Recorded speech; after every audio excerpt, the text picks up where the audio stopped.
Hello, everyone, and welcome back to Everyday Talk 24/7. It's Thursday, June 27th. Just a really special, wonderful day here in South Carolina. Thank you for being here. Quick reminder, Q&A Friday tomorrow. Just a great question. If you have one more you want to send in, that's great too.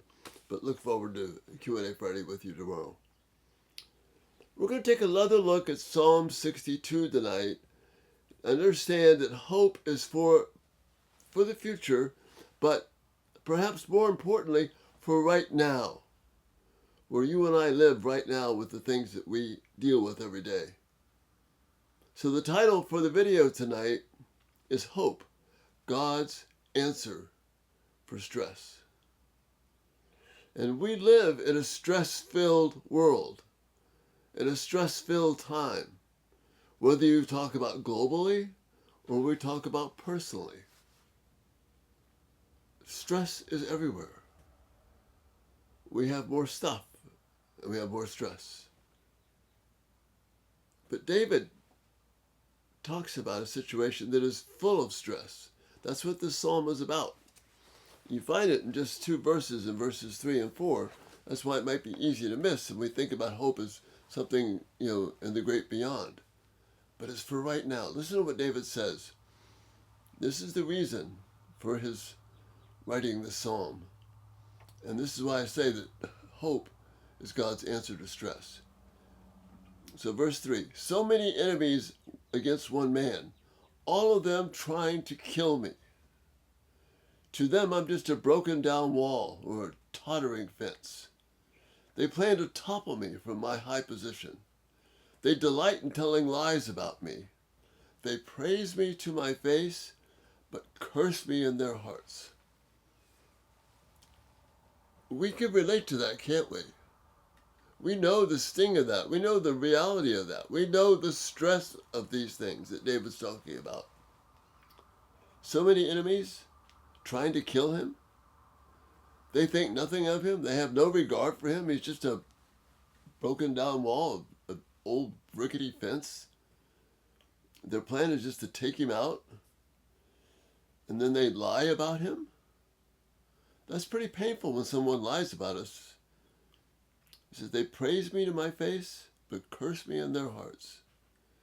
This two-sided deal in life, to people being two-faced, we see that. These things produce stress. But David gives us the answer to it. So he starts the psalm, I wait quietly before God, for my victory comes from him. He alone is my rock and salvation, my fortress I will never be shaken. Then he repeats these in verses 5 and 6. So he has the problem. He starts off by saying he waits for God. He lists the problem, and then he repeats it.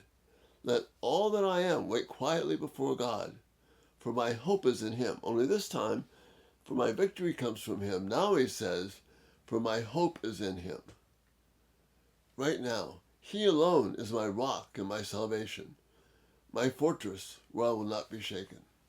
See, this is for the right now. Yes, there's hope for the future, and we're secure. But for right now, David's saying right now, hope is what's rescuing him. This psalm is made up of 17 verses, 2 8-verse sections, and right in the middle is verse 7. So verse 7 says, my victory and my honor come from God alone. He is my refuge, a rock where no enemy can reach me. See how this is the stress killer. He is secure that God has won the victory for him. He is secure that God has his back, that his honor is in God, his self-worth is in God, his dignity is in God.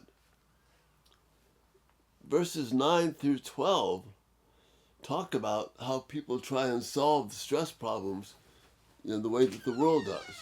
Hey, Echo. Through extortion, stealing, wealth, just turning away from all the things and trusting God. But that's for another time. But what he's saying here, my victory and honor come from God alone. He is my refuge, a rock where no one can reach me, no enemy can reach me. See, this is for the immediate, because his enemies are after him right now. They're lying about him. They're mocking him.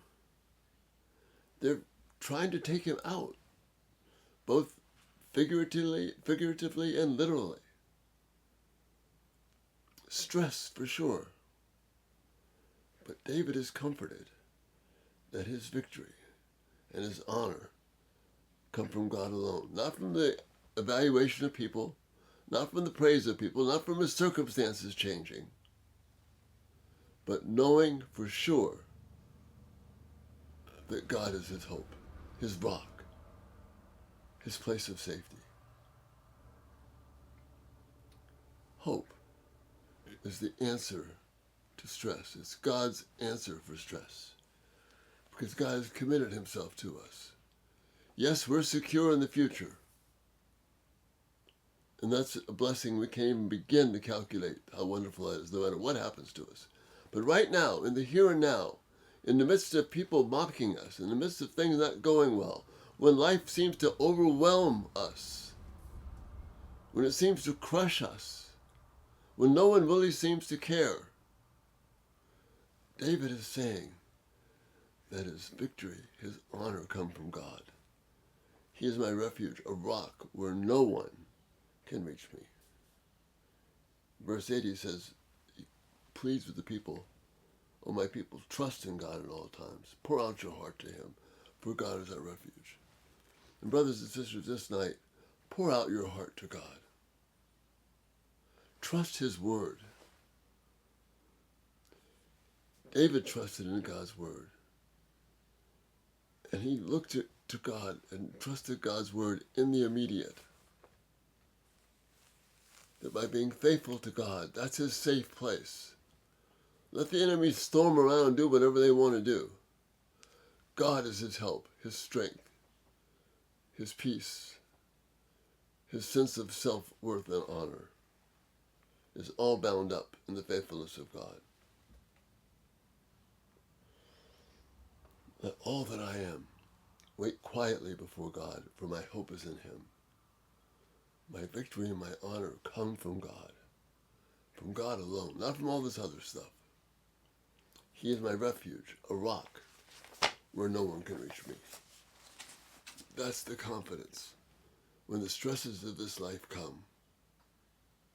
Like David in Psalm 23, God walks with us through the dark valleys. He's our shepherd. We have no needs. That's what he's saying here. God is my refuge, my victory, my honor. A rock where no one can reach me. Hope is the answer to stress. And what a glorious answer it is. Thanks so much for being here, and Lord willing, we'll see you tomorrow. You have a great evening. Good night.